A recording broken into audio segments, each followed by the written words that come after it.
me quedé en auscultación. Esta se le tiene que realizar con un estetoscopio mientras el paciente respira en forma lenta y profunda con la boca abierta. Podemos encontrar tres hallazgos normales, que son el soplo respiratorio, soplo o respiración laringotraqueal, el murmullo vesicular y la respiración broncovesicular. En el soplo o respiración laringotraqueal, que también se le llama respiración brónquica o soplo glótico, se le tiene que colocar el estetoscopio sobre la tráquea del paciente y el sonido que se va a producir va a ser por las turbulencias generadas del pasaje de aire a través de las vías aéreas. El sonido va a ser soplante, va a ser audible en la inspiración y en la expiración, siendo más fuerte y más prolongado durante la expiración. El murmullo vesicular, en este caso, el estetoscopio se le tiene que ubicar en los dos Perdón, primeros Gustavo, espacios intercostales. Gustavo, un ratito. ¿Puedes grabarlo o alguien que lo pueda grabar? Ya, muchas. Después me pasa, pero no me ha pasado otra vez. No ha llegado. No ha llegado, pero voy a revisar ya, pero ya listo, gracias. Ya. Ya, Gracias. continuando, en el murmullo vesicular, el estetoscopio se le tiene que ubicar en los dos primeros espacios intercostales del paciente o en la región axilar o en la región infraescapular. Este, eh, este sonido que se produce se debe a las áreas donde el pulmón va a tener contacto con la pared torácica.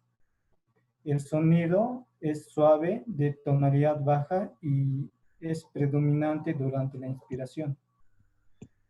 En la respiración broncovesicular, eh, el estetoscopio se debe ubicar en la región em, eh, en la infraescapular derecha. También se le puede colocar sobre el manubrio del esternón y sobre la articulación esternoclavicular.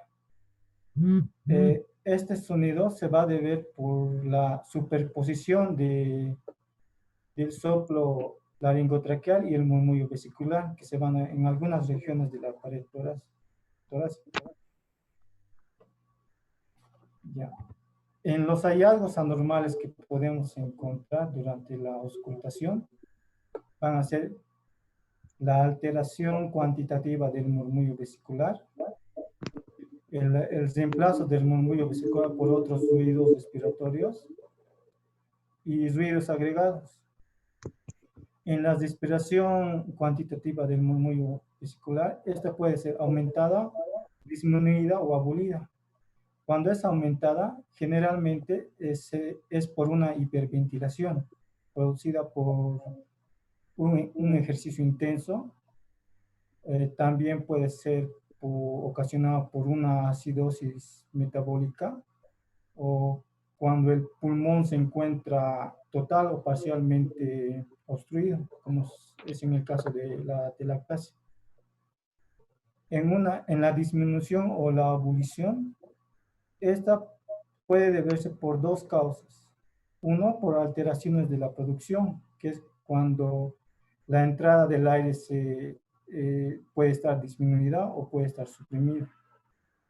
La otra causa puede ser las alteraciones de la transmisión y esta se debe por la obesidad, se puede dar por la obesidad de la persona, también por los grandes derrames pleurales o por un neumotórax. En el reemplazo del murmullo vesicular puede reemplazarse por un soplo laringotraqueal.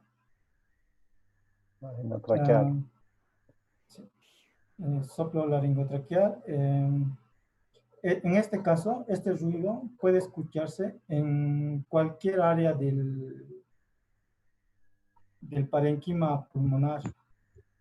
En un soplo pleural, esto se debe por el colapso que va a tener generado por un desame pleural. En el colapso cavernoso o también llamado cavitatorio, se debe a la presencia de una cavidad grande que está cerca de la pleura visceral y que esta va a estar comunicada con un bronquio. En el sonido anfórico puede deberse por un neumotórax. En los ruidos agregados podemos encontrar tres causas, tres sonidos, que uno es la sibilancia o roncus, los estertores y creo que es frote pleural. En la sibilancia o roncus, los sonidos son continuos y se asocian con una obstrucción bronquial. Esta puede ser por secreciones espesas o por espasmos de los músculos bronquiales o un edema en las mucosas, como se da en una crisis asmática o una bronquitis crónica.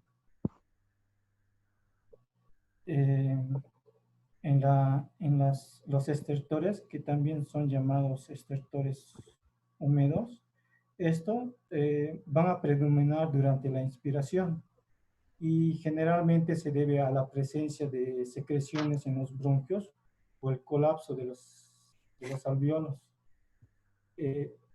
Estas anomalías se pueden ubicar a nivel de los bronquios o de los alvéolos. Cuando se encuentran a nivel de los bronquios, se les puede llamar estertores húmedos, mucosos o burbujas, porque el sonido que van a producir se van a asemejar cuando una persona sopla con una bombilla en un vaso. En el frote pleural,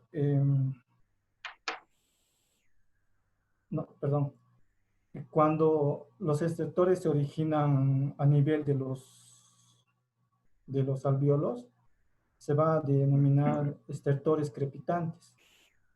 Esto porque cuando el sonido que se va a producir es similar cuando una persona se frota un mechón del cabello. En un frote pleural, esto se va a deber por el roce de las pleuras inflamadas y generalmente se produce durante la respiración. También en la auscultación se puede hacer una auscultación de la voz. En estos casos,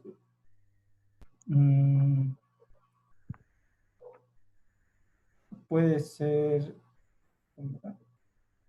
igual se va a utilizar un estetoscopio y se le pide al paciente que pronuncie la palabra 33 y se va a auscultar y comparar las zonas simétricas del tórax.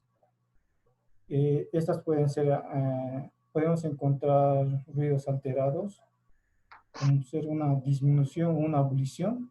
En este caso puede ser cuando existe un obstáculo de la propagación de las vibraciones vocales desde la laringe hasta la superficie del tórax. También se puede dar por vibraciones patológicas, como una broncofonía, una pectorilaquia.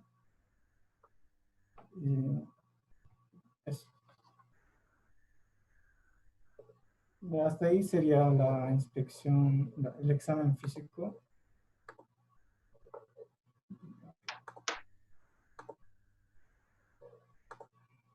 ¿No hay nada más, Gustavo? Los síndromes, doctor. Ya, los síndromes. Pero a ver, de todo lo que has hablado todos los días, de lunes, a ver, ¿alguien puede acotar algo más? Ahí está Brenda, Ariel, Dané, Fátima, Carla, Nicolás. Sí, doctor, a mí Yo quiero irlos conociendo para ver cómo están ustedes preparándose, ¿me entiende? Estos son repasos en realidad que le van a ayudar en los exámenes, porque ustedes pueden preguntarme muchas cosas que tal vez no lo están dando en la clase teórica, y obviamente acá lo vamos a aclarar, como algunas preguntas o lo que está hablando los disertantes, les podemos preguntar también para aclarar y ver que estén mejor preparados, ¿no? Para el examen. Es lo que por lo menos hay que sacarle provecho. ¿Alguien quiere preguntar algo o quiere participar contestando? Por ejemplo, a ustedes los ruidos agregados que pone ahí en la diapositiva, Gustavo, hay algunos errores, ¿no? Pero lo podemos describir si gusta, a ver, de otra forma de explicarlos. A ver, pon, Gustavo, tu diapositiva de la última diapositiva que has presentado. Ahí. ¿Qué le parece? O sea, por ejemplo, en los ruidos agregados, que es lo que más nos interesa, los roncos y sibilancias, como dice Gustavo, se da en las enfermedades obstructivas, ¿no? O sea, un ronco o una sibilancia se da cuando hay broncoespasmo generalmente. Y es por eso que la sibilancia o el ronco es al ingresar en la inspiración, por ejemplo, cuando está entrando el aire a los pulmones, como está cerrado los bronquios, entonces suena, ¿no? Suena, o sea, ronca, es como un ronquido. Y obviamente eso, la inspiración en los bronquiales crónicos es más corta que la expiración, por ejemplo, eso es lo que debería explicar, por ejemplo, Gustavo. O sea, esas cosas tienen que participar ustedes, si han leído, y decir, aquí falta, por ejemplo, que Gustavo diga que en los bronquiales crónicos o cuando hay una enfermedad obstructiva, como los asmáticos, por ejemplo, entonces, o los grandes fumadores que hacen problemas pulmonares obstructivos, ¿ya? Entonces, la inspiración es más corta que la expiración. O sea, son los que inspiran rápido, ¿no? Meten rápido el aire y para botar el aire alargan. Y generalmente se los llama los sopladores azules, porque son cianóticos y al exhalar el aire, como lo hacen largo, es como estarían soplando, ¿no? O sea, hacen una inspiración rápida y después van soltando el aire poco a poco, como soplando. Entonces los denomina también los azules o los sopladores, ¿no? Entonces, esa es la sibilancia, obviamente es cuando uno está eliminando, cuando el paciente elimina el aire, entonces, como está cerrado los bronquios, si ustedes agarran un tubo y lo aplastan y soplan, silban, ¿no? Es el mismo fenómeno. Entonces, entra aire, digamos, abriendo los bronquios y eso es el roncos. Y al salir, como está cerrado, entonces silba el aire. Entonces hay roncos y sibilancias. Es característico de los bronquiales crónicos, de los asmáticos, de esos pacientes que tiene una enfermedad pulmonar, digamos, de obstrucción. Ahora, los estertores es característico, por ejemplo, de las neumonías. Son característicos de los síndromes de condensación. De los síndromes de condensación son las neumonías. ¿Okay?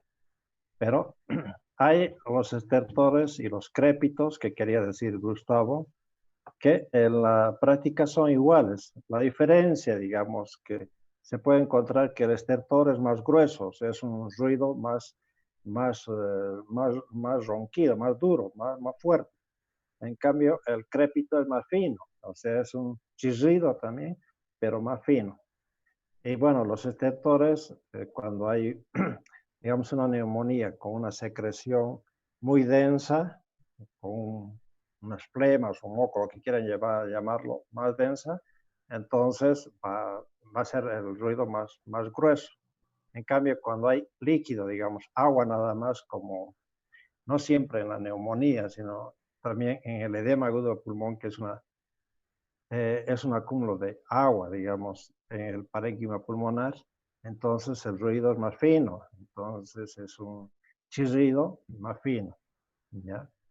Y lo que explicaba también Gustavo, que del no brote pleural, es frote pleural, Sí, sí. ¿ya? El frote pleural es prácticamente cuando hay una irritación o una inflamación en las pleuras, entonces el roce que hay en la inspiración generalmente es como un crujido, y eso se compara, digamos, como un estrujado de un cuero, un estrujado de papel, más o menos es así el ruido.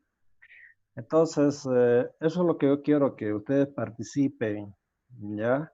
Como alumnos, y hemos dicho que todos tienen que saber el tema para sacarle provecho, ¿no?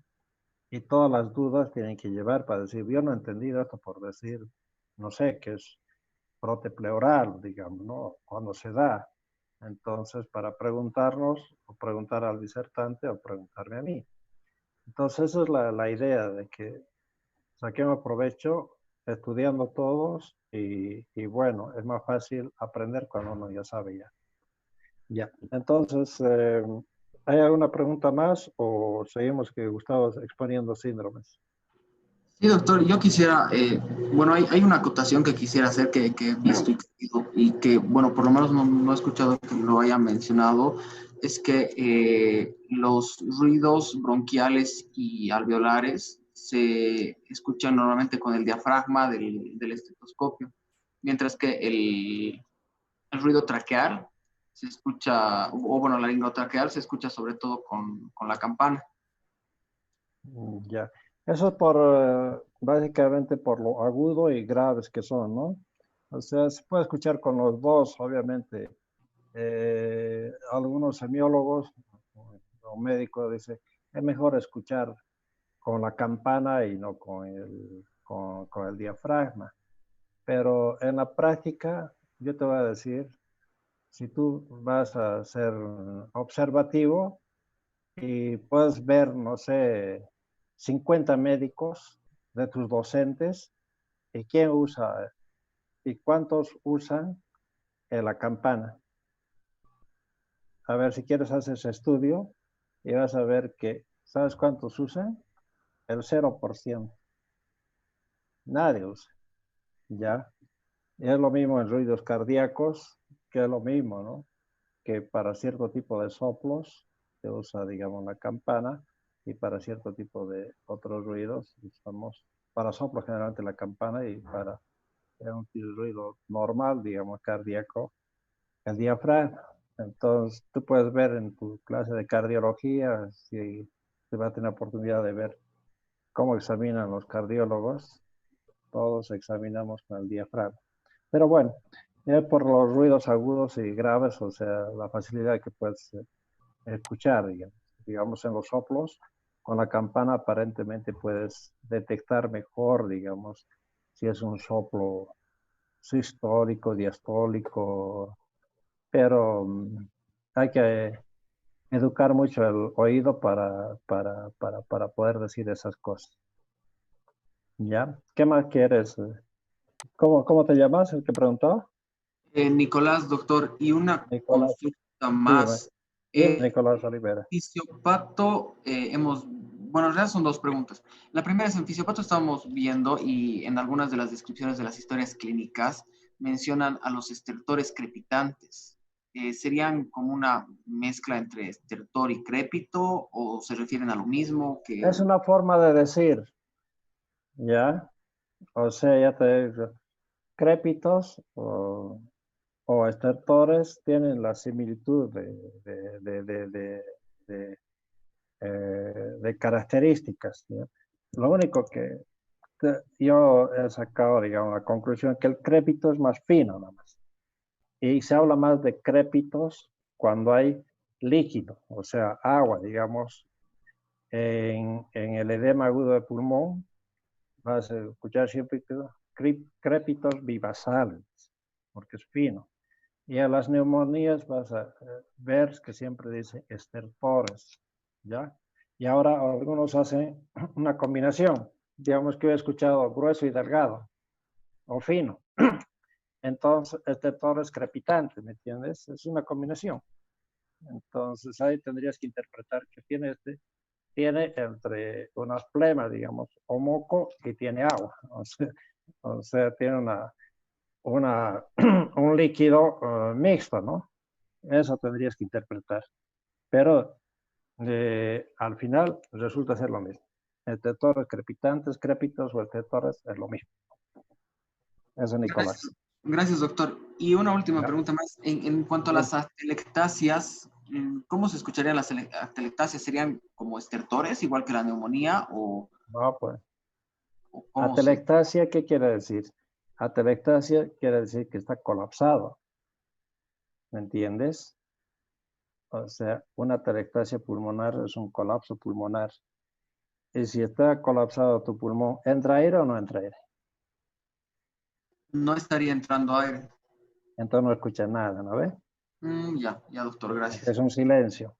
O sea, atelectasia, cuando hay silencio, es que puede estar atelectasiado, como dice Gustavo, puede estar con derrame pleural, o puede estar con neumotórax, hemotórax, qué sé yo, pero eso más o menos hay que corroborar. Si es, digamos, hemotórax, tienes que tener un antecedente de un golpe, por ejemplo, ¿no? ¿Ya?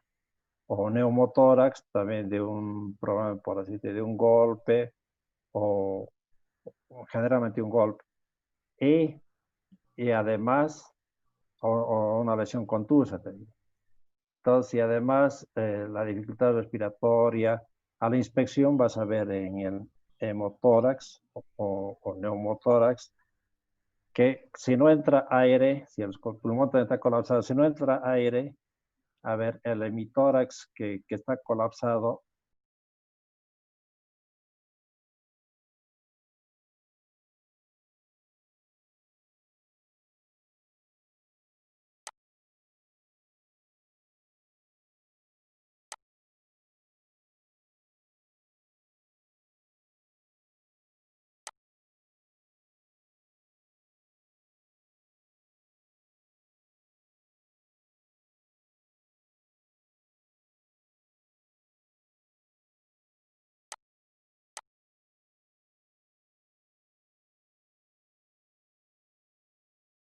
o como dijo Gustavo, poner las manos sobre los hombros y hacer inspirar. Entonces, obviamente, simétricamente se levantan las manos, te levanta las manos del examinador, ¿no? Pero si uno no se levanta, es que hay una simetría. Bueno, ¿algo más?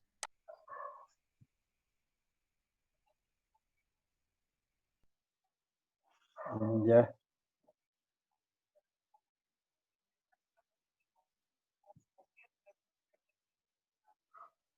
No, o sea, bueno.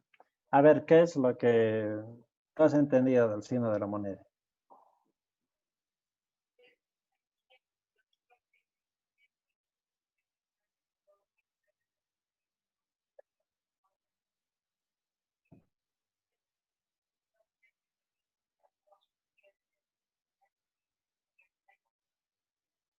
Uh-huh.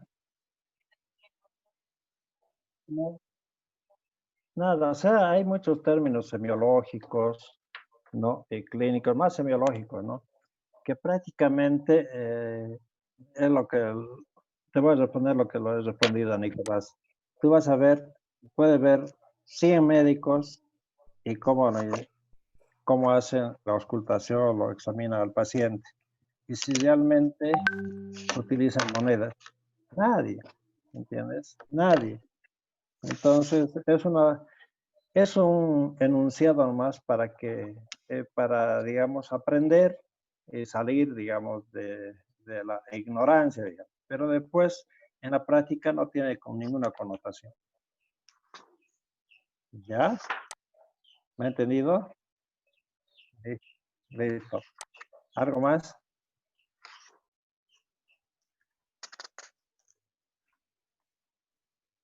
Bueno.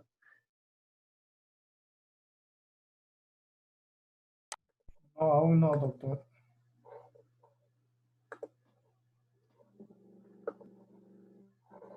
Pero no me da. Ujú.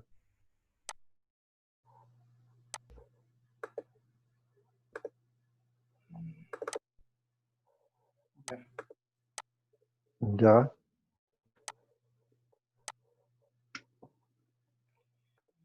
Ya, los síndromes obstructivos. Estas llegan a abarcar diversas situaciones en las que en las que aumenta la resistencia del flujo de las vías aéreas. Y esto va a conllevar a que haya una sobrecarga de los músculos respiratorios. Esto se va a deber por una aspiración de un cuerpo extraño, por un edema en la glotis, por un acceso agudo del asma o un enfisema pulmonar.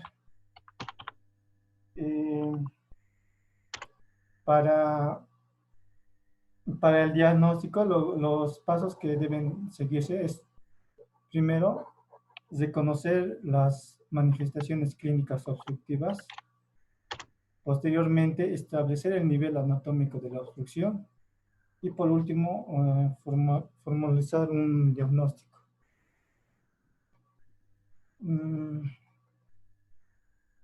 Ya. En las manifestaciones clínicas, cuando un paciente presenta resistencia al flujo aéreo, puede tener o presentar disnea, que es una dificultad para respirar. El paciente puede mencionar que tiene el pecho tapado, que no puede respirar, o que le falta aire también.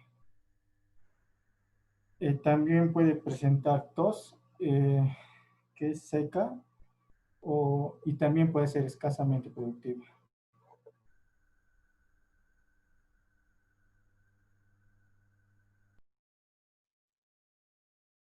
Dale. En la palpación se verifica que el paciente llega a hacer uso de los músculos respiratorios accesorios. Hola. Sí, dale. Oh, perdón. Ya. En la palpación se verifica que el paciente hace uso de los músculos respiratorios accesorios. En una inspección revela que hay va a haber un desarrollo de las presiones pleurales más negativas, y esto va a conllevar que haya una retracción durante la expiración, y a esto se lo va a denominar tiraje.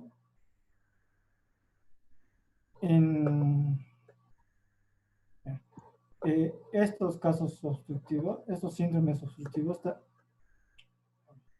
también se van a acompañar de un atrapamiento aéreo. Y en estos casos va a haber un aumento de la capacidad residual pulmonar, que va a llevar al paciente a tener lo que es un tórax inspiratorio permanente o un tórax en tonel.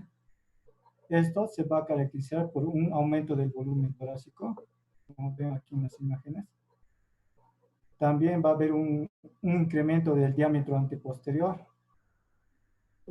Va a haber un ascenso del esternón y la horizontalización de las costillas. En la palpación podemos observar una disminución de la elasticidad torácica y una disminución de las vibraciones vocales. En la percusión se observa que un aumento del volumen pulmonar, y esto suele ser acompañado con un descenso del diafragma. Como ven aquí en las imágenes, el diafragma se desciende.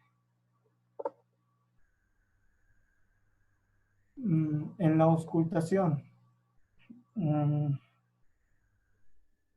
el signo más característico va a ver que va a existir una prolongación del tiempo expiratorio. Es lo que les expliqué. ¿Perdón? Es lo que les expliqué, digo, ¿no? Sí, va a haber una prolongación del tiempo expiratorio. En este caso se va a auscultar con un estetoscopio y se le va a pedir al paciente que después de una inspiración completa trate de expulsar todo el aire lo más rápido posible. Ya que un tiempo expiratorio normal oscila en un tiempo de 3 a 4 segundos. Y en estos casos de obstrucción, la persona, su tiempo expiratorio llega a ser puede ser de 8 a 10 segundos o incluso de 14 a 15 segundos. También vamos a encontrar lo que son los sonidos agregados anormales como la sibilancia y el ronco.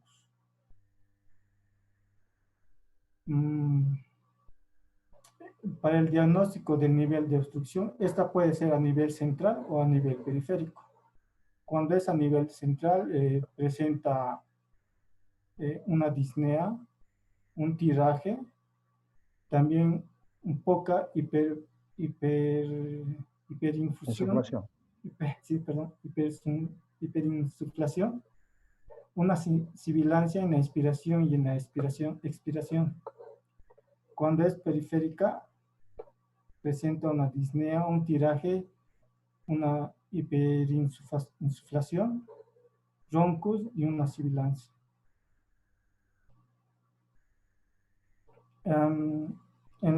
También podemos,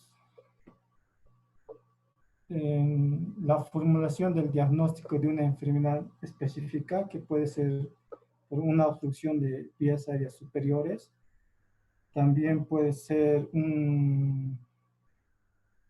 por una enfermedad pulmonar obstructiva crónica o por un asma bronquial. Cuando se trata de una obstrucción de las vías aéreas superiores, puede ser aguda o crónica. Cuando es aguda, presenta epiglotitis, puede ser originada por una epiglotitis, una laringotraqueitis, un edema angioneurótico laringio, un edema obstructivo por lesiones térmicas, una inhalación tóxica o un traumatismo y una aspiración de cuerpos extraños. Cuando es crónica, puede deberse a una enfermedad neoplásica, a lesiones cicatrizantes, a una infección crónica como la tuberculosis, por la compresión de un bocio o enfermedades neurológicas como la apnea de sueño. En un asma bronquial que es una enfermedad inflamatoria crónica con base genética, se caracteriza por una infiltración de los bronquios por varias células que pueden ser linfocitos T, o eosinófilos o mastocitos. También se caracteriza por una hiperactividad bronquial. En las manifestaciones clínicas se evidencia una disnea sibilante, una tos, expectoración, y una sensación de opresión en el pecho. Para el diagnóstico se tiene que basar de acuerdo a los antecedentes familiares con asma o con alguna enfermedad alérgica. También se tiene que tomar en cuenta las manifestaciones clínicas, la corroboración de obstrucción y la respuesta a broncodilatadores. En una enfermedad pulmonar obstructiva crónica, que esto se debe por una obstrucción crónica del flujo aéreo que es progresivo e irreversible. Esto puede deberse a una bronquitis crónica o un enfisema pulmonar. Cuando se debe a una bronquitis crónica, va a presentar una tos, una expectoración de 3 meses en un año y debe ser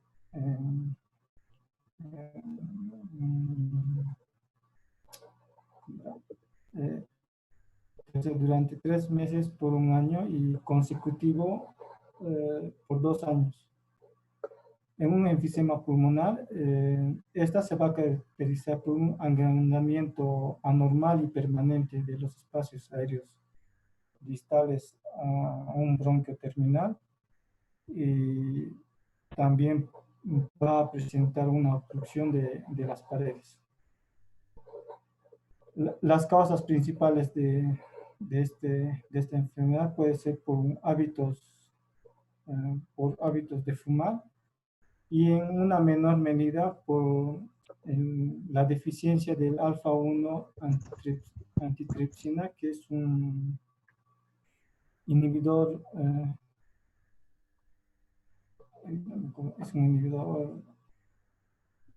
Coordinadoras. sí, en los exámenes complementarios que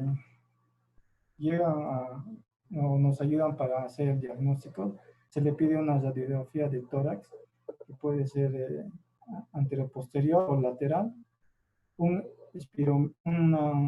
espirometría, que esto nos ayuda a saber si hay o no obstrucción a nivel de las vías aéreas, y la curva del flujo volumen, que nos va a ayudar a saber a qué nivel se encuentra esa obstrucción, puede ser a nivel central o a nivel periférico. Ya. Los síndromes parenquimatosos pulmonares. Estos síndromes van a comprender los síndromes de condensación y la atelectasia. En un síndrome de condensación, se produce por el llenado de líquido en lugar de aire en una región del pulmón.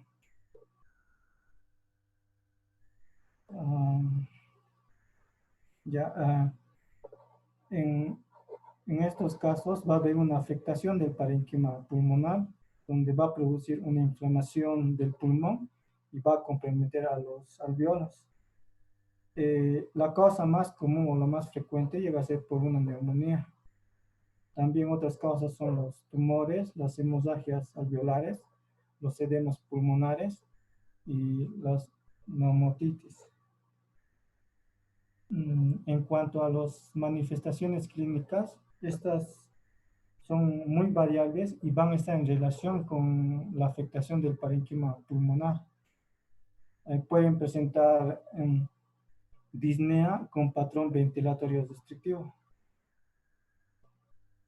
También, cuando es por el caso de una neumonía típica, el paciente presenta fiebre, dolor torácico de tipo puntada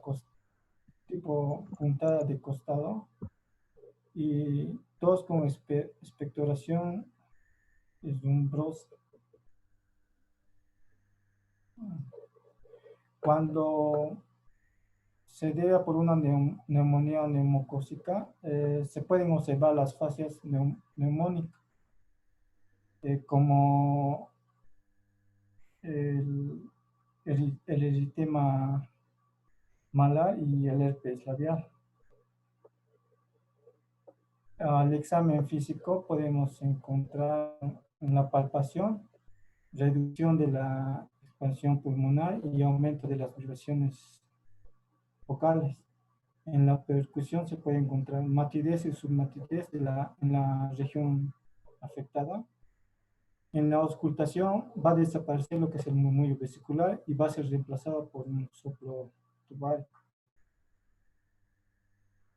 En cuanto a la atelectasia, se va a deber por el colapso a nivel de los alveolos, y estas pueden deberse por una obstrucción, por relajación del pulmón debido a la presencia de líquido o aire, o también por causa cicatrizal o por una compresión extrínseca.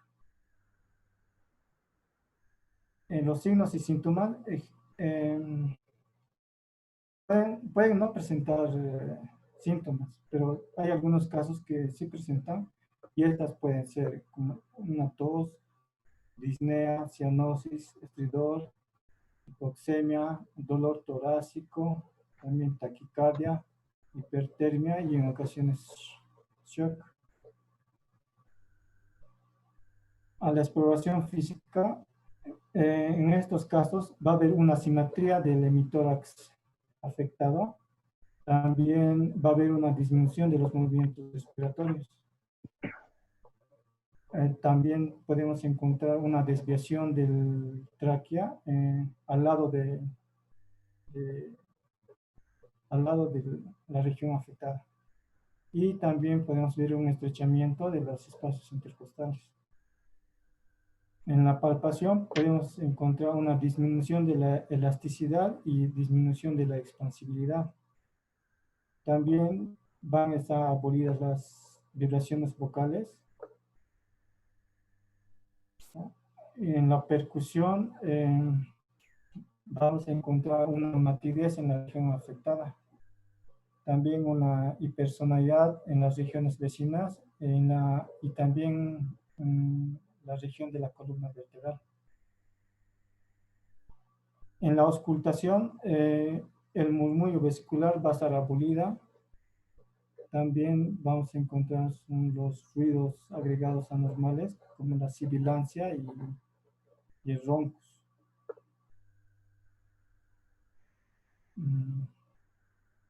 Para el diagnóstico, en estos casos podemos pedir una radiografía de tórax, una ecocardiografía, o en algunos casos también podemos pedir lo que es una tomografía computarizada.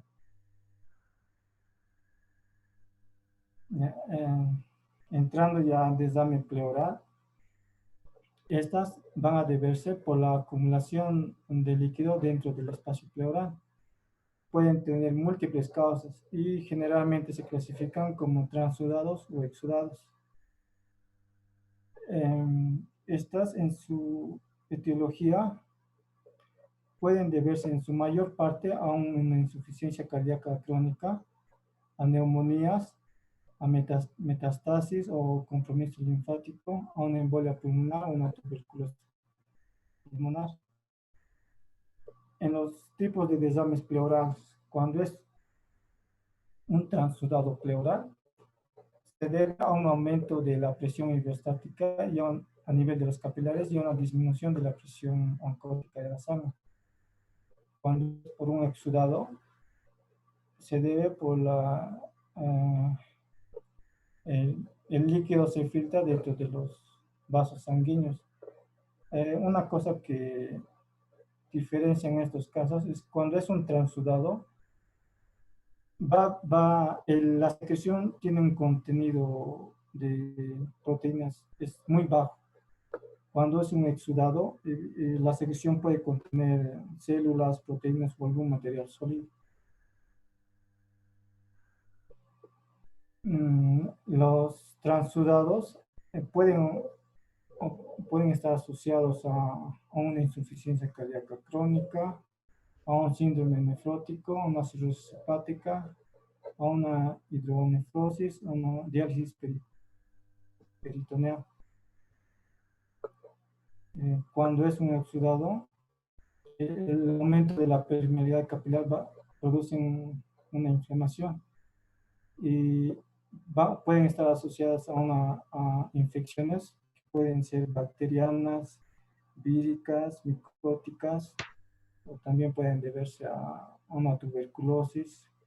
Cuando son por neoplasias, que son las más frecuentes, pueden deberse por un cáncer broncogénico, también por un carcinoma metastásico o por neoplasias de la pared torácica.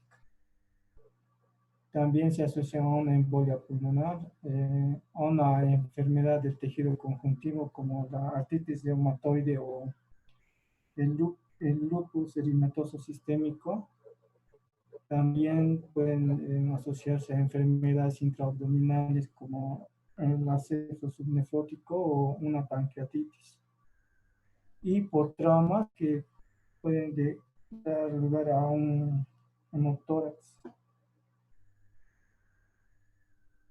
En cuanto al cuadro clínico, en la mayoría de los casos son sintomáticos. Cuando presentan síntomas, pueden presentar la tríada del desame pleural, que es una disnea, que su intensidad va a estar relacionada con el tamaño del derrame, un dolor torácico. En estos casos, a veces este dolor puede irradiarse hacia el hombro, y esto se debe a que hay una en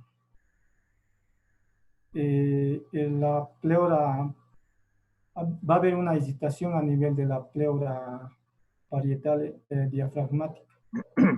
La tos llega a ser seca.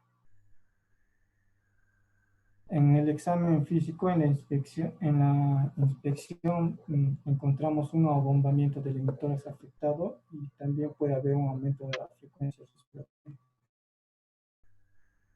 También en la palpación lo que encontramos es una disminución de la expansión torácica y una evolución de las vibraciones vocales. En la percusión va a existir una matidez del hemitórax comprometido. Y en la auscultación, el murmullo vesicular puede estar disminuido o puede estar abolido. Para el diagnóstico, lo que se pide es una radiografía del tórax, un ecocardiograma o una tomografía computarizada del pulmón. Y también se pueden pedir un análisis del líquido pleural, esto para saber si es de origen infeccioso o por células cancerígenas. Y también conocer el nivel de proteínas y los componentes del líquido. Eso es todo.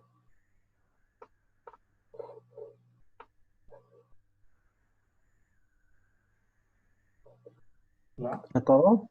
Sí, eso es todo lo que tengo. Ya. Entonces, ¿qué conclusiones han sacado? A ver, uno de los participantes de todo esto. Por ejemplo, de todos los síndromes que ha citado Gustavo, en las vibraciones vocales, ¿estarían aumentadas en todos o en cuáles nada más? ¿Y en cuáles disminuidas o abolidas?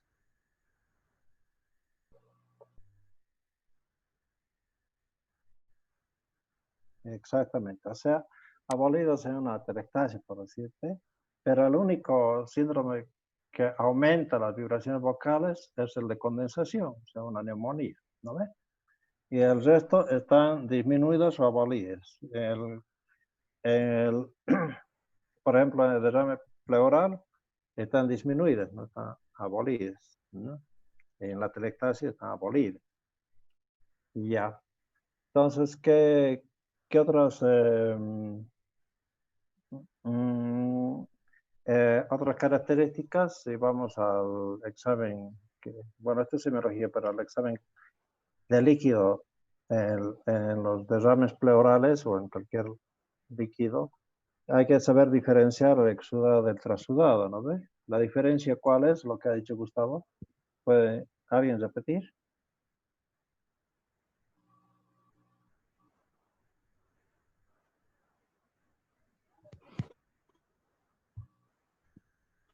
¿Qué dice?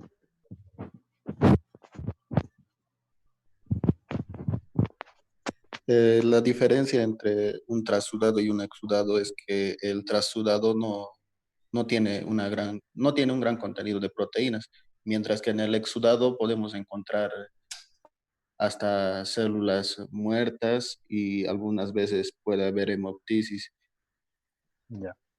Ya, o sea, puede haber sangre. Entonces, eso es, ¿no? La diferencia, la densidad en realidad, ¿no? El trasudado es prácticamente líquido, agua, digamos, y el exudado es con contenidos de otras células. ¿Y qué más,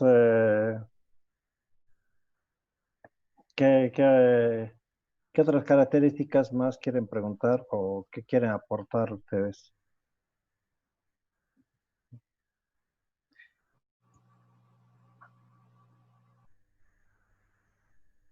¿Qué, algo más que quieran preguntar o quieran aportar o que se les explique?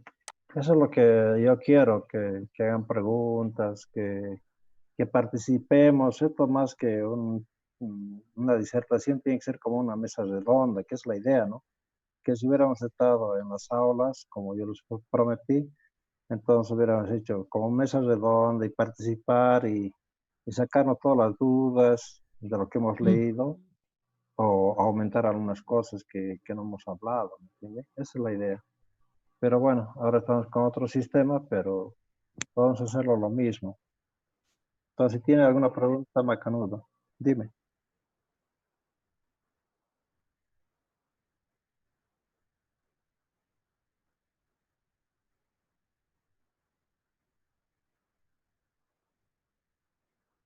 Pero claro, es que es duro, es un pulmón que no ha entrado aire. Normalmente, a la percusión, ¿qué tendría que ser? Sonoro, ¿no ve? Sonoro. Entonces, el sonoro está entre una cosa densa, o sea, dura, y una cosa hueca. Entonces, entre timpanismo y matidez, digamos, es lo sonoro. En este caso, como no entra aire, está duro, está seco, digamos. Entonces te va a dar submate o mate. ¿Mm? Ya, en cualquiera de los dos. En la condensación, porque está denso también, porque tiene, no tiene, en vez de aire, tiene, digamos, secreciones. Y eso es, y el agua es duro. Si tiene agua, es duro. Entonces, cuando hay agua o hay una tumoración o algún, alguna superficie dura, es mate. Cuando es un poco entre líquido y duro y más sólido, va a ser submate. Y en este caso el pulmón es sonoro. Y si hay aire nada más, es timpánico. Dime.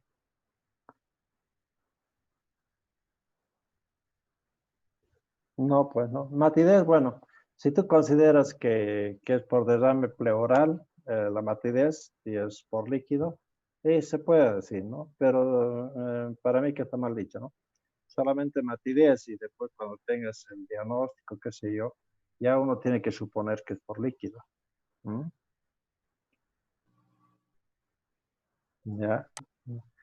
Así cuando participemos, lo que vamos a hacer para que yo tome en cuenta, pues no sé quién está participando, entonces dicen su nombre y así yo voy tomando en cuenta aquí en la listita que tengo para ver, ir viendo con su participación, todo eso tiene que haber un récord, digamos, de participación, de aportes, todo para que sea mejor la nota de uno que el otro, ¿no ve? Eso, así, bueno, esa es la forma que le calificar. Bueno, ¿algo más? ¿Qué hay, Gustavo? ¿Algo más quieres hablar? No, doctor. Listo. Bueno, pues entonces se ponen de acuerdo para el lunes, ¿no? Para ver la parte de cardiología. Eso también es un tema que lo tenemos que dividir también en los dos o tres clases porque es un poquito largo. Pero traten de hablar más de semiología que, por ejemplo, está bien, hay que saber la forma de diagnosticar por si radiografía, qué sé yo, pero eso es nominativo nomás. Pero si quieren aprender algo más, bueno, yo les explico cómo es la radiografía, qué sé yo. Pero después ustedes hablan más de semiología, más de clínica, o sea, más de síntomas y signos. Bueno, quedamos entonces para el lunes a las 3. ¿Está bien? Sí, doctor, Sí, está bien. doctor. Gracias. Para este lunes. Es el lunes. A las 3, cardiología. Ustedes se ponen de acuerdo qué grupo lo da, ¿ya? ¿Quién le da?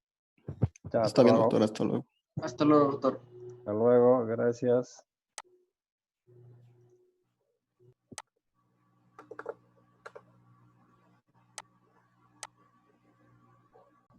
Me quedé en auscultación. Esta se le tiene que realizar con un estetoscopio mientras el paciente respira en forma lenta y profunda con la boca abierta. Podemos encontrar tres hallazgos normales, que son el soplo respiratorio, soplo o respiración laringotraqueal, el murmullo vesicular y la respiración broncovesicular. En el soplo o respiración laringotraqueal, que también se le llama respiración brónquica o soplo glótico, se le tiene que colocar el estetoscopio sobre la tráquea del paciente y el sonido que se va a producir va a ser por las turbulencias generadas del pasaje de aire a través de las vías aéreas. El sonido va a ser soplante, va a ser audible en la inspiración y en la expiración, siendo más fuerte y más prolongado durante la expiración. El murmullo vesicular, en este caso, el estetoscopio se le tiene que ubicar en los dos Perdón, primeros Gustavo. espacios intercostales. Gustavo, un ratito. ¿Puedes grabarlo o alguien que lo pueda grabar? Ya, muchas. Después me pasa, pero no me ha pasado otra vez. No ha llegado. No ha llegado, pero voy a revisar ya, pero ya listo. Gracias. Ya. Ya, Gracias. continuando, en el murmullo vesicular, el estetoscopio se le tiene que ubicar en los dos primeros espacios intercostales del paciente o en la región axilar o en la región infraescapular. Este, este sonido que se produce se debe a las áreas donde el pulmón va a tener contacto con la pared torácica. El sonido es suave, de tonalidad baja y es predominante durante la inspiración. En la respiración broncovesicular, el estetoscopio se debe ubicar en la región en la infraescapular derecha. También se le puede colocar sobre el manubrio del esternón y sobre la articulación esternoclavicular. Este sonido se va a deber por la superposición del soplo laringotraqueal y el murmullo vesicular que se van en algunas regiones de la pared torácica. Ya. En los hallazgos anormales que podemos encontrar durante la auscultación van a ser la alteración cuantitativa del murmullo vesicular, el reemplazo del murmullo vesicular por otros ruidos respiratorios y ruidos agregados. En la respiración cuantitativa del murmullo vesicular, esta puede ser aumentada, disminuida o abolida. Cuando es aumentada, generalmente es por una hiperventilación producida por un ejercicio intenso. También puede ser ocasionado por una acidosis metabólica o cuando el pulmón se encuentra total o parcialmente obstruido, como es en el caso de la lactasia. En la disminución o la abolición, esta puede deberse por dos causas. Uno, por alteraciones de la producción, que es cuando la entrada del aire puede estar disminuida o puede estar suprimida. La otra causa puede ser las alteraciones de la transmisión. Y esta se debe por la obesidad, se puede dar por la obesidad de la persona, también por los grandes derrames pleurales o por un neumotórax. En el reemplazo del murmullo vesicular puede reemplazarse por un soplo laringotraqueal. Laringotraqueal. Soplo laringotraqueal. En este caso, este ruido puede escucharse en cualquier área del parénquima pulmonar.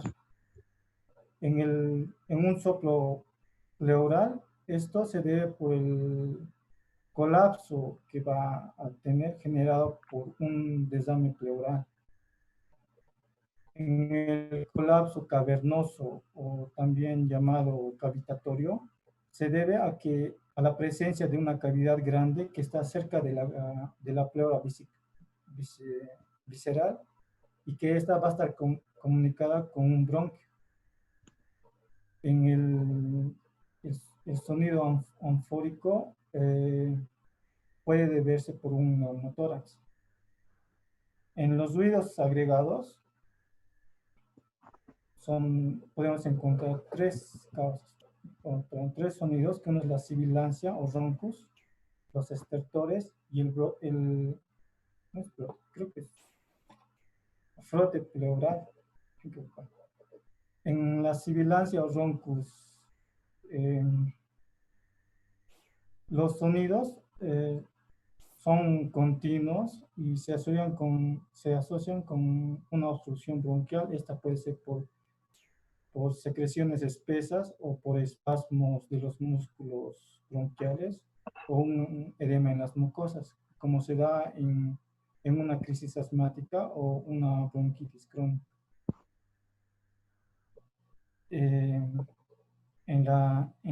Los estertores, que también son llamados estertores húmedos, estos van a predominar durante la inspiración y generalmente se debe a la presencia de secreciones en los bronquios o el colapso de los alveolos. Estas anomalías se pueden ubicar a nivel de los bronquios o de los alveolos. Cuando se encuentran a nivel de los bronquios, se les puede llamar estertores húmedos, mucosos o burbujas, porque el sonido que van a producir se van a asemejar cuando una persona sopla con una bombilla en un vaso. En el frote pleural,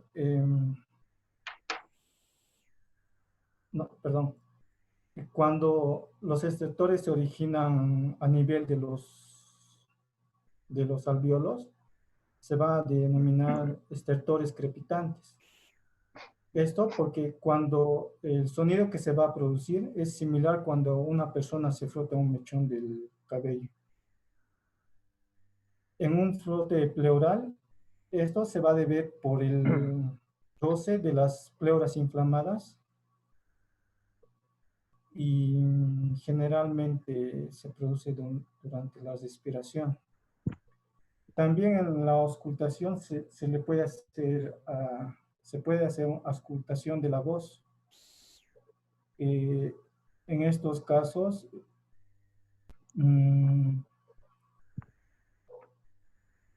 puede ser, igual se va a utilizar un estetoscopio y se le pide al paciente que pronuncie la palabra 33 y se va a auscultar y comparar las zonas simétricas del tórax. Estas pueden ser, podemos encontrar ruidos alterados, como ser una disminución o una abolición. En este caso puede ser cuando existe un obstáculo de la propagación de las vibraciones vocales desde la laringe hasta la superficie del tórax. También se puede dar por vibraciones patológicas, como una broncofonía, una pectorilaquia.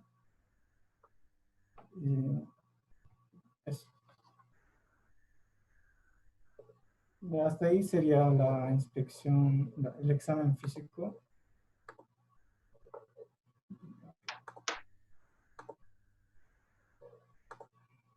¿No hay nada más, Gustavo?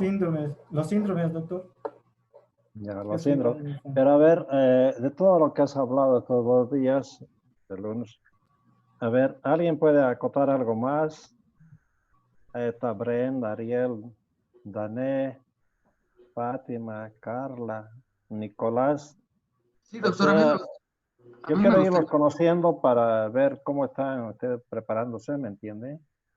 Estos son repasos en realidad que le van a ayudar en los exámenes, porque ustedes pueden preguntarme muchas cosas que tal vez no lo están dando en la clase teórica y obviamente acá lo vamos a aclarar, como algunas preguntas o lo que está hablando los disertantes, les podemos preguntar también para aclarar y ver que estén mejor preparados, ¿no? Para el examen. Es lo que por lo menos hay que sacarle provecho. ¿Alguien quiere preguntar algo o quiere participar contestando? Por ejemplo, a ustedes los ruidos agregados que pone ahí en la diapositiva, Gustavo, hay algunos errores, ¿no? Pero lo podemos describir si gusta, a ver, de otra forma de explicarlos. A ver, pon, Gustavo, tu diapositiva de la última diapositiva que has presentado. Ahí. ¿Qué le parece? O sea, por ejemplo, en los ruidos agregados, que es lo que más nos interesa, los roncos y sibilancias, como dice Gustavo, se da en las enfermedades obstructivas, ¿no? O sea, un ronco o una sibilancia se da cuando hay broncoespasmo generalmente. Y es por eso que la sibilancia o el ronco es al ingresar en la inspiración, por ejemplo, cuando está entrando el aire a los pulmones, como está cerrado los bronquios, entonces suena, ¿no? Suena, o sea, ronca, es como un ronquido. ¿No? Y obviamente eso, la inspiración en los bronquiales crónicos es más corta que la expiración, por ejemplo, eso es lo que debería explicar, por ejemplo, Gustavo. O sea, esas cosas tienen que participar ustedes, si han leído, y decir, aquí falta, por ejemplo, que Gustavo diga que en los bronquiales crónicos o cuando hay una enfermedad obstructiva, como los asmáticos, por ejemplo, entonces, o los grandes fumadores que hacen problemas pulmonares obstructivos, ¿ya? Entonces, la inspiración es más corta que la expiración. O sea, son los que inspiran rápido, ¿no? Meten rápido el aire y para botar el aire alargan. Y generalmente se los llama los sopladores azules, porque son cianóticos y al exhalar el aire, como lo hacen largo, es como estarían soplando, ¿no? O sea, hacen una inspiración rápida y después van soltando el aire poco a poco, como soplando. Entonces los denomina también los azules o los sopladores, ¿no?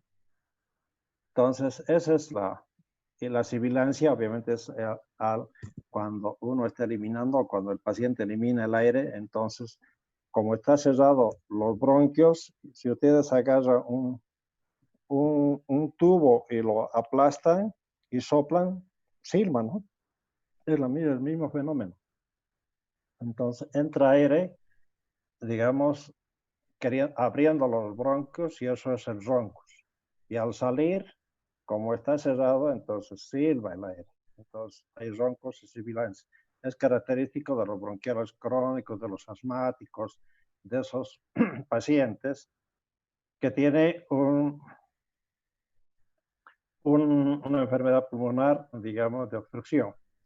Ahora, los estertores es característico, por ejemplo, de las neumonías. Son característicos de los síndromes de condensación. De los síndromes de condensación son las neumonías. ¿Okay? Pero hay los estertores y los crépitos, que quería decir Gustavo, que en la práctica son iguales. La diferencia, digamos, que se puede encontrar que el estertor es más grueso, o sea, es un ruido más ronquido, más duro, más fuerte. En cambio, el crépito es más fino, o sea, es un chirrido también, pero más fino. Y bueno, los estertores, cuando hay, digamos, una neumonía con una secreción muy densa, con unas flemas, un moco, lo que quieran llamarlo, más densa, entonces va a ser el ruido más grueso. En cambio, cuando hay líquido, digamos, agua nada más, como no siempre en la neumonía, sino también en el edema agudo del pulmón, que es un acúmulo de agua, digamos, en el parénquima pulmonar, entonces el ruido es más fino, entonces es un chirrido más fino, ¿ya? Y lo que explicaba también Gustavo que del no brote pleural, es frote pleural. Sí, sí, sí. ¿Ya? El frote pleural es prácticamente cuando hay una incitación o una inflamación en las pleuras, entonces el roce que hay en la inspiración generalmente es como un crujido y eso se compara, digamos, como un estrujado de un cuero, un estrujado de papel, más o menos es así el ruido.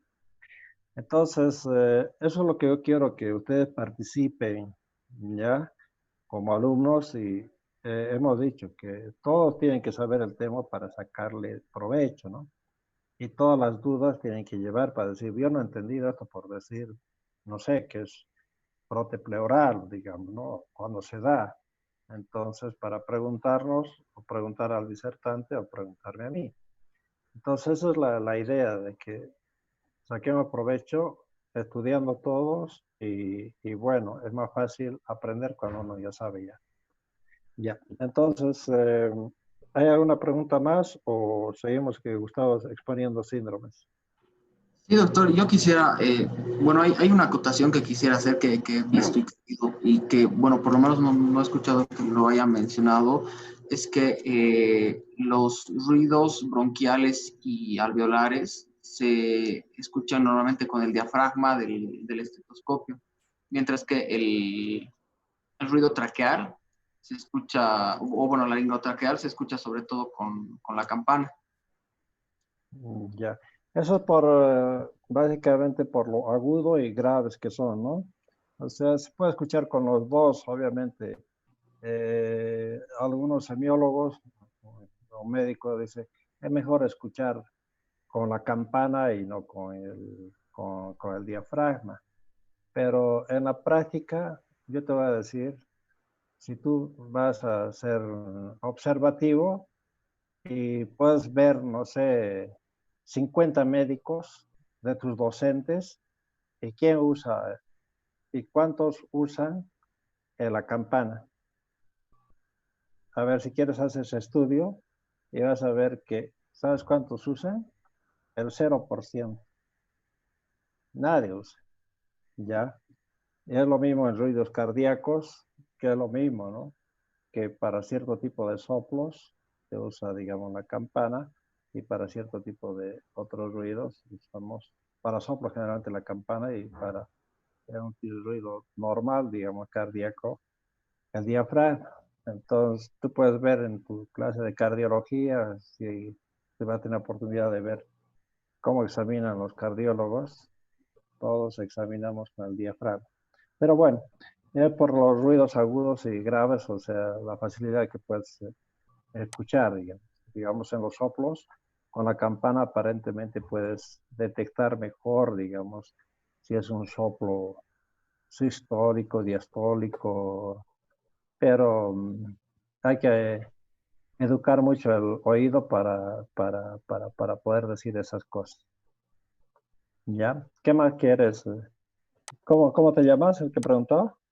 Nicolás, doctor, y una Nicolás. consulta Dime, más. dime, Nicolás Olivera. Fisiopato, bueno, en realidad son dos preguntas. La primera es, en fisiopato estamos viendo y en algunas de las descripciones de las historias clínicas mencionan a los estertores crepitantes. ¿Serían como una mezcla entre estertor y crépito o se refieren a lo mismo? Es una forma de decir, ¿ya? O sea, ya te digo, crépitos o estertores tienen la similitud de características, ¿ya? Lo único que yo he sacado, digamos, la conclusión que el crépito es más fino nada más. Y se habla más de crépitos cuando hay líquido, o sea, agua, digamos, en el edema agudo de pulmón, vas a escuchar siempre crépitos vivasales, porque es fino. Y a las neumonías vas a ver que siempre dice estertores, ¿ya? Y ahora algunos hacen una combinación. Digamos que he escuchado grueso y delgado, o fino. Entonces, estertores crepitantes, ¿me entiendes? Es una combinación. Entonces, ahí tendrías que interpretar que tiene tiene entre unas flemas, digamos, o moco y tiene agua. O sea tiene un líquido mixto, ¿no? Eso tendrías que interpretar. Pero al final resulta ser lo mismo. Etetores crepitantes, crépitos o etetores es lo mismo. Eso, Nicolás. Gracias, doctor. Y una última Ya. pregunta más. En cuanto a las atelectasias, ¿cómo se escucharían las atelectasias? ¿Serían como estertores, igual que la neumonía? No, pues. ¿O cómo Atelectasia, ¿qué quiere decir? Atelectasia quiere decir que está colapsado. ¿Me entiendes? O sea, una atelectasia pulmonar es un colapso pulmonar. Y si está colapsado tu pulmón, ¿entra aire o no entra aire? no estaría entrando aire? Entonces no escucha nada, ¿no ves? Ya, doctor, gracias. Es un silencio. O sea, atelectasia, cuando hay silencio, es que puede estar atelectasiado, como dice Gustavo, puede estar con derrame pleural, o puede estar con neumotórax, hemotórax, qué sé yo, pero eso más o menos hay que corroborar. Si es, digamos, hemotórax, tienes que tener un antecedente de un golpe, por ejemplo, ¿no? ¿Ya? O neumotórax, también de un problema, por así decirlo, de un golpe, o generalmente un golpe. Y además, o una lesión contusa, te digo. Entonces, y además la dificultad respiratoria, a la inspección vas a ver en el hemotórax o neumotórax que si no entra aire, si el pulmón está colapsado, si no entra aire, a ver, el hemitórax que está colapsado, o como dijo Gustavo, poner las manos sobre, sobre los hombros y hacer inspirar. Entonces, obviamente, simétricamente se levantan las manos, te levanta las manos del examinador, ¿no? Pero si uno no se levanta, es que hay una simetría. Bueno, ¿algo más?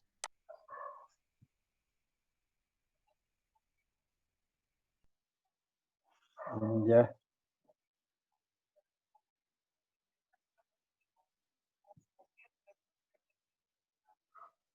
No, o sea, bueno. A ver, ¿qué es lo que has entendido del signo de la moneda?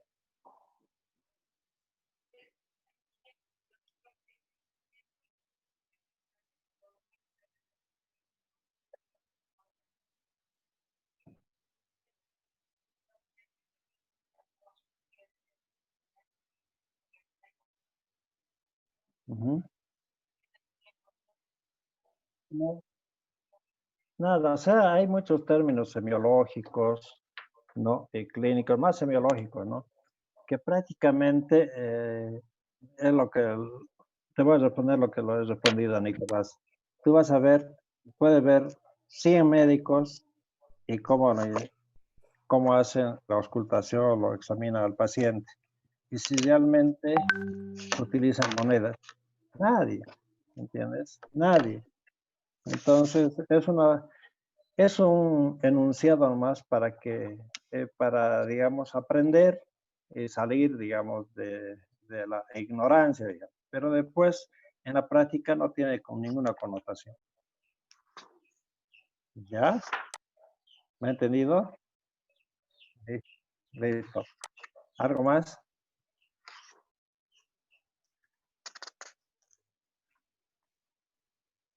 Bueno.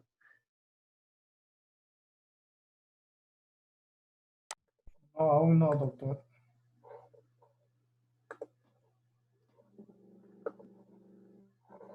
Pero no me da. Uh-huh.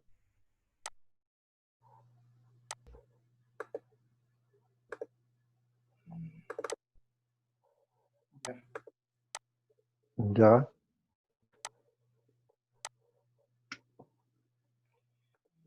Ya, los síndromes obstructivos. Estas llegan a abarcar diversas situaciones en las que en las que aumenta la resistencia del flujo de las vías aéreas. Y esto va a conllevar a que haya una sobrecarga de los músculos respiratorios. Esto se va a deber por una aspiración de un cuerpo extraño, por un edema en la glotis, por un acceso agudo del asma o un enfisema pulmonar. Para el diagnóstico, los pasos que deben seguirse es, primero, reconocer las manifestaciones clínicas obstructivas. Posteriormente, establecer el nivel anatómico de la obstrucción. Y por último, formalizar un diagnóstico.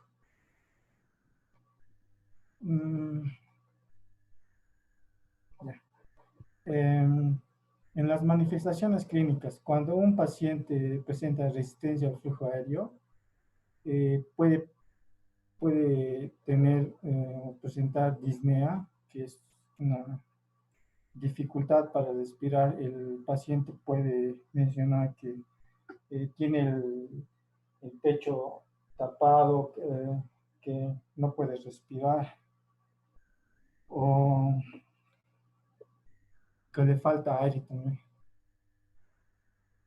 También puede presentar tos, que es seca, y también puede ser escasamente productiva.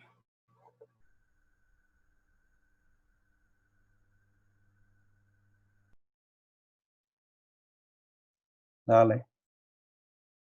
En la palpación se verifica que el paciente llega a hacer uso de los músculos respiratorios accesorios. Hola. Sí, dale. Perdón. Ya. En la palpación se verifica que el paciente hace uso de los músculos respiratorios accesorios. En una inspección revela que hay va a haber un desarrollo de las presiones pleurales más negativas, y esto va a conllevar que haya una retracción durante la expiración, y a esto se lo va a denominar tiraje.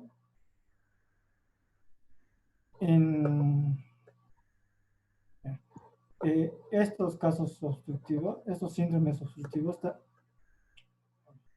también se van a acompañar de un atrapamiento aéreo.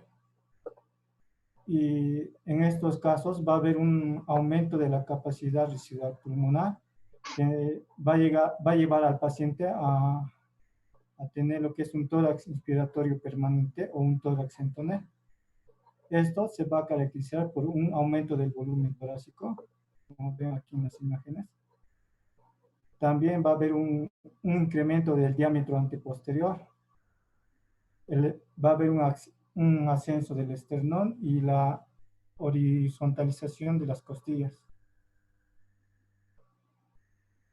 En la palpación podemos observar una disminución de la elasticidad torácica y una disminución de las vibraciones vocales.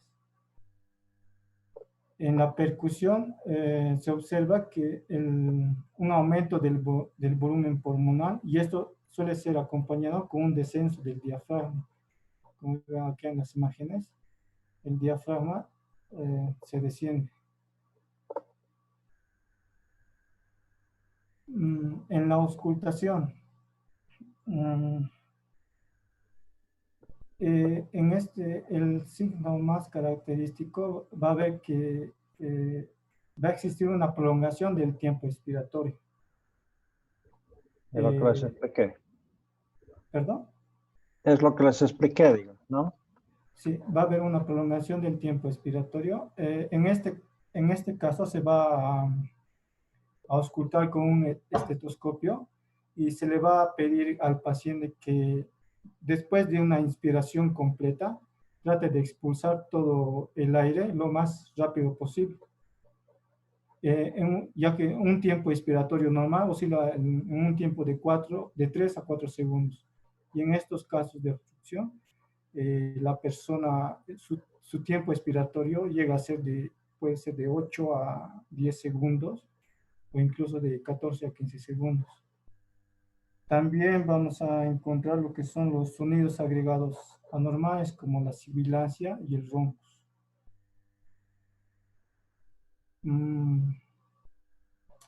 para el diagnóstico del nivel de obstrucción, esta puede ser a nivel central o a nivel periférico. Cuando es a nivel central, presenta una disnea, un tiraje, también un poca hiperinfusión, hiperinsuflación, una sibilancia en la inspiración y en la expiración. Cuando es periférica, presenta una disnea, un tiraje, una hiperinsuflación, roncus y una sibilancia.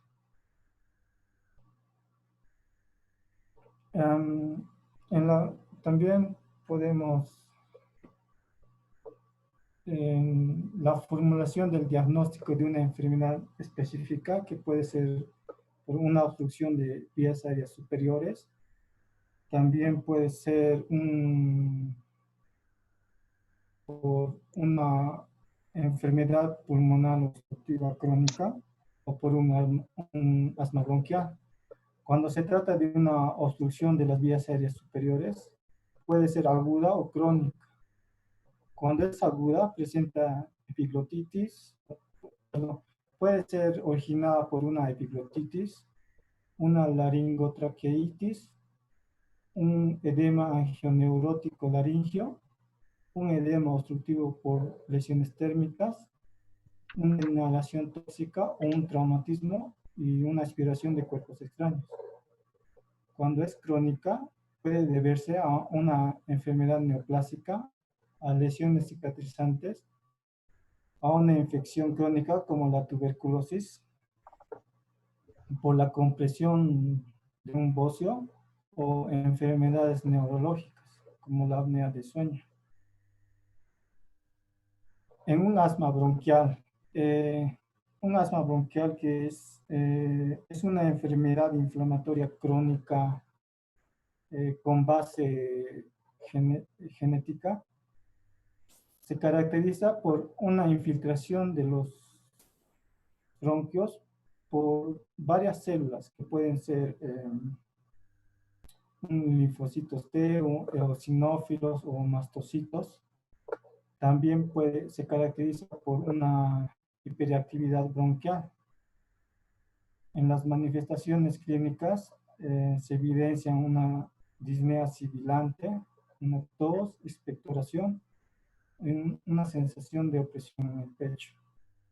Para el diagnóstico se tiene que basar de acuerdo a los antecedentes familiares con asma o con alguna enfermedad alérgica. También se tiene que tomar en cuenta las manifestaciones clínicas, la corroboración de obstrucción y la respuesta a broncodilatadores. En una enfermedad pulmonar obstructiva crónica, que esto se debe por una obstrucción crónica del flujo aéreo que es progresivo e irreversible. Esto puede deberse a una bronquitis crónica o un enfisema pulmonar. Cuando se debe a una bronquitis crónica, va a presentar una tos, una expectoración de 3 meses en un año y debe ser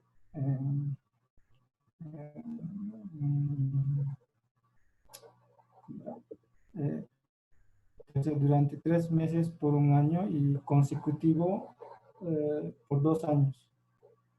En un enfisema pulmonar, esta se va a caracterizar por un agrandamiento anormal y permanente de los espacios aéreos distales a un bronquio terminal, y también va a presentar una obstrucción de las paredes. Las causas principales de esta enfermedad puede ser por hábitos de fumar, y en una menor medida por la deficiencia del alfa-1 antitripsina, que es un inhibidor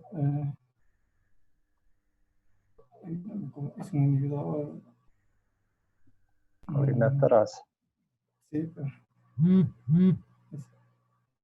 en los exámenes complementarios que llegan o nos ayudan para hacer el diagnóstico, se le pide una radiografía de tórax, que puede ser anteroposterior o lateral, una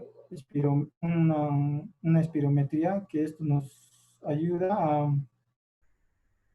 a saber si hay o no obstrucción a nivel de las vías aéreas, y la curva del flujo volumen, que nos va a ayudar a saber a qué nivel se encuentra esa obstrucción, puede ser a nivel central o a nivel periférico. Ya. Los síndromes parenquimatosos pulmonares. Estos síndromes van a comprender los síndromes de condensación y la atelactasia.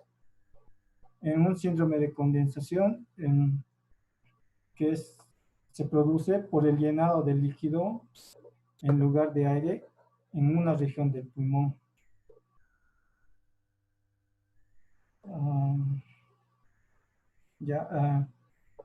En estos casos va a haber una afectación del parénquima pulmonar, donde va a producir una inflamación del pulmón y va a comprometer a los alveolos.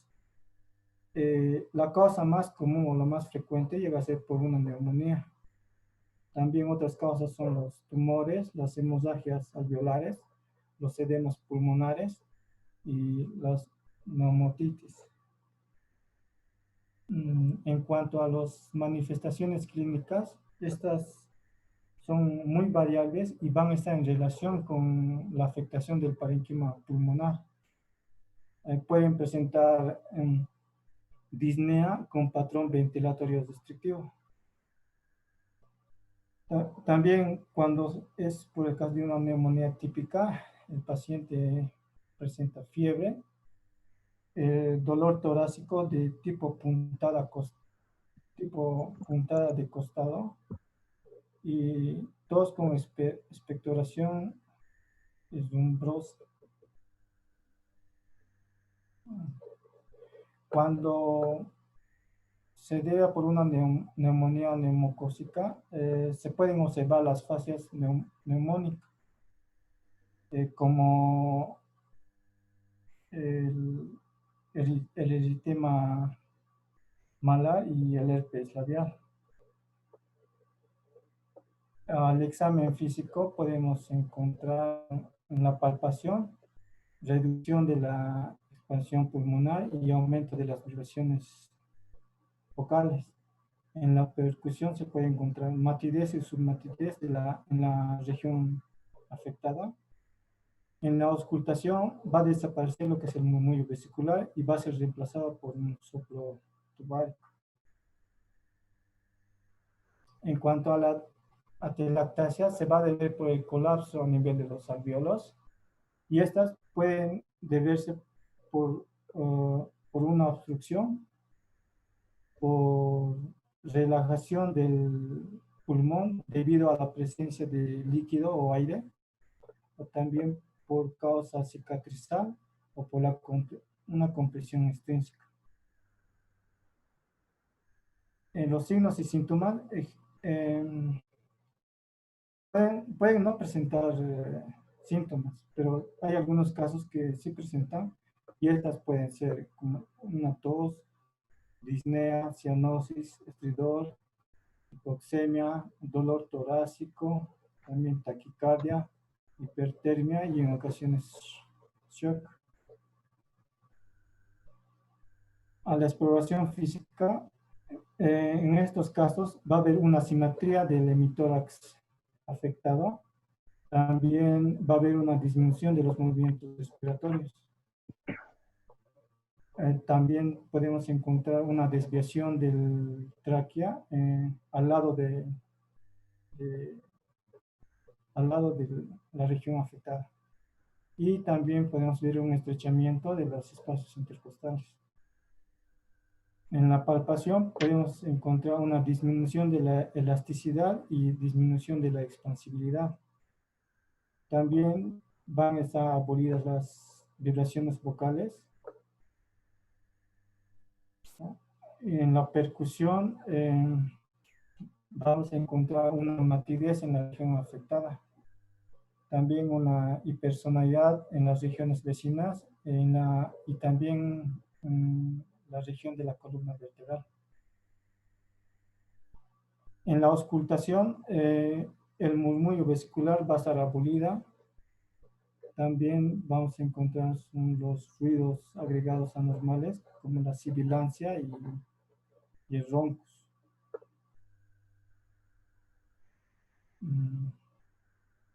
Para el diagnóstico, en estos casos podemos pedir una radiografía de tórax, una ecocardiografía, o en algunos casos también podemos pedir lo que es una tomografía computarizada.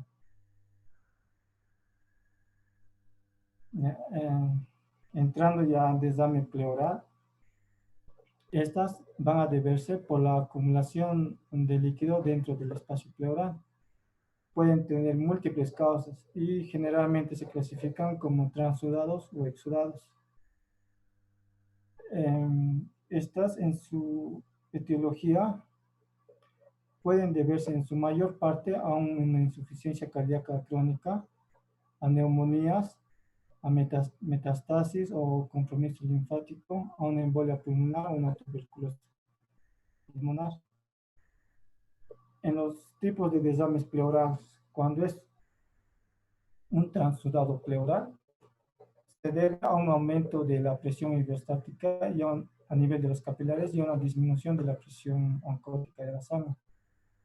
Cuando es por un exudado, se debe por el líquido se filtra dentro de los vasos sanguíneos.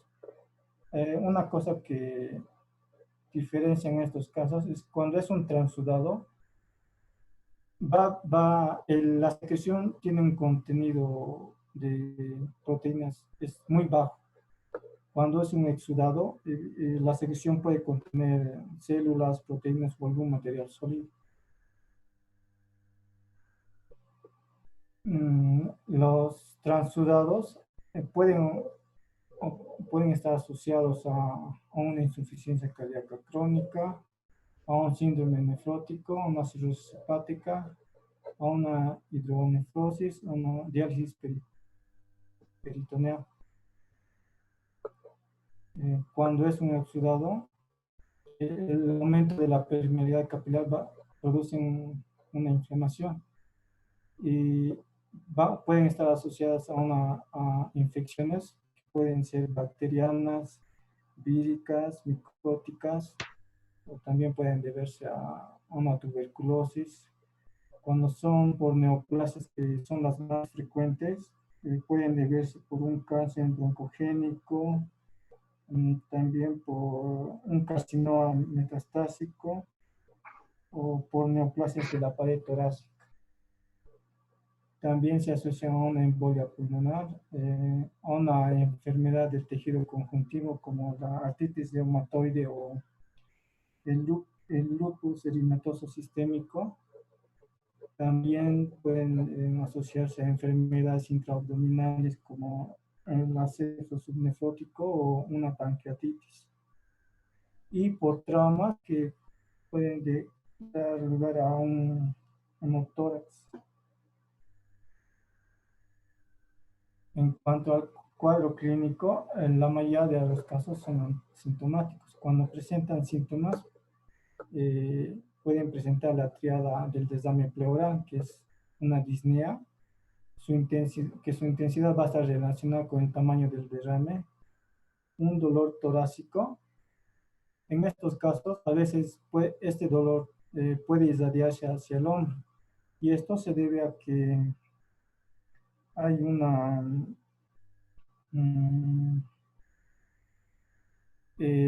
la pleura, va a haber una agitación a nivel de la pleura parietal diafragmática. La tos llega a ser seca. En el examen físico, en la inspección encontramos un abombamiento del hemotórax afectado y también puede haber un aumento de la frecuencia respiratoria. También en la palpación lo que encontramos es una disminución de la expansión torácica y una evolución de las vibraciones vocales. En la percusión va a existir una matidez del emitor comprometido. En la auscultación, el murmullo vesicular puede estar disminuido o puede estar abolido. Para el diagnóstico, lo que se pide es una radiografía del tórax, un ecocardiograma o una tomografía computarizada del pulmón. Y también se pueden pedir un análisis del líquido pleural, esto para saber si es de origen infeccioso o por células cancerígenas. Y también conocer el nivel de proteínas y los componentes del líquido. Eso es todo.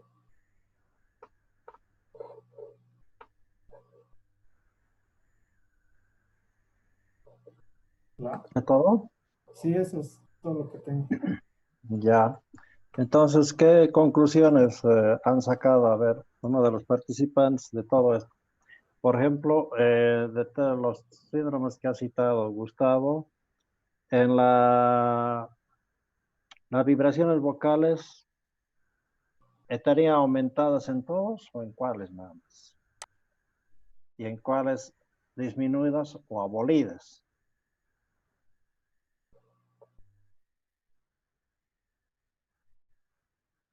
Exactamente, o sea, abolidos en una atelectasia, por decirte, pero el único síndrome que aumenta las vibraciones vocales es el de condensación, o sea, una neumonía, ¿no ves? Y el resto están disminuidos o abolidos. Por ejemplo, en el derrame pleural están disminuidas, no están abolidas, ¿no? En la atelectasia están abolidas. Ya. Entonces, ¿qué otros otras características? Si vamos al examen, bueno, esto es semiología, pero al examen de líquido en los derrames pleurales o en cualquier líquido, hay que saber diferenciar el exudado del trasudado, ¿no ve? ¿La diferencia cuál es? Lo que ha dicho Gustavo. ¿Puede alguien repetir?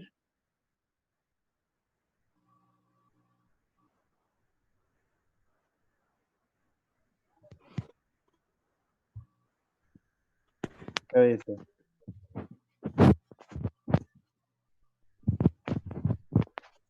La diferencia entre un trasudado y un exudado es que el trasudado no tiene no tiene un gran contenido de proteínas, mientras que en el exudado podemos encontrar hasta células muertas y algunas veces puede haber hemoptisis.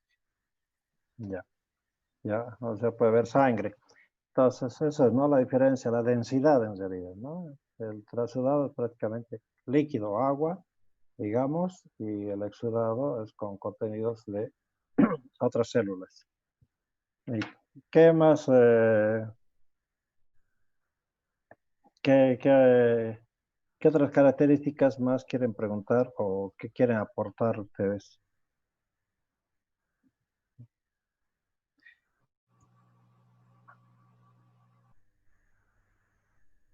¿Qué es? ¿Algo más que quieran preguntar o quieran aportar o que se les explique? Eso es lo que yo quiero, que hagan preguntas, que participemos. Esto más que una disertación tiene que ser como una mesa redonda, que es la idea, ¿no? Que si hubiéramos estado en las aulas, como yo les prometí, entonces hubiéramos hecho como mesa redonda y participar y sacarnos todas las dudas de lo que hemos leído o aumentar algunas cosas que no hemos hablado, ¿me entiendes? Esa es la idea. Pero bueno, ahora estamos con otro sistema, pero podemos hacerlo lo mismo. Entonces, si tiene alguna pregunta, Macanudo, dime.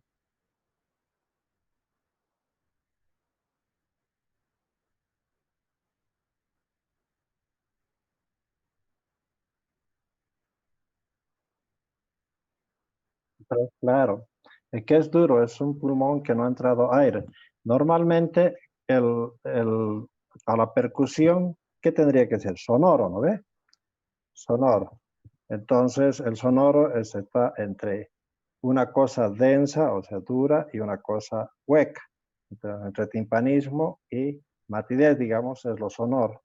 En este caso, como no entra aire, está duro, está seco, digamos. Entonces te va a dar submate o mate. ¿Mm? Ya, en cualquiera de los dos. En la condensación, porque está denso también, porque tiene, no tiene, en vez de aire, tiene, digamos, secreciones. Y eso es, y el agua es duro. Si tiene agua, es duro. Entonces, cuando hay agua o hay una tumoración o alguna superficie dura, es mate. Cuando es un poco entre líquido y duro y más sólido, va a ser submate. Y en este caso el pulmón es sonoro. Y si hay aire nada más, es timpánico. Dime.